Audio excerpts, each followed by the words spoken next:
నమస్కారం, VNR news వార్తలకు స్వాగతం.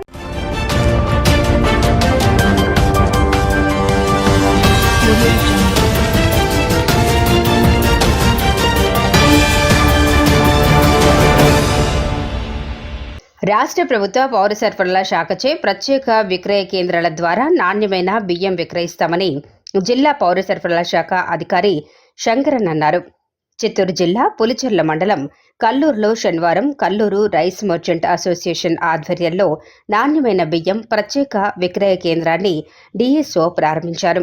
ఈ సందర్భంగా ఆయన మాట్లాడుతూ, ప్రత్యేక విక్రయ కేంద్రాల ద్వారా కేజీ బియ్యం ధర 48 రూపాయలు, కేజీ స్ట్రీమ్ బియ్యం ధర 49 రూపాయలకు విక్రయిస్తామని, ఈ అవకాశాన్ని ప్రజలు సద్వినియోగం చేసుకోవాలని ఆయన కోరారు. ఈ కార్యక్రమంలో టీడీపీ నాయకులు మురళీ నాయుడు, కాదర్వల్లి, అబ్బాస్, కరుణాకర్ నాయుడు, వ్యాపారస్తులు తదితరులు పాల్గొన్నారు.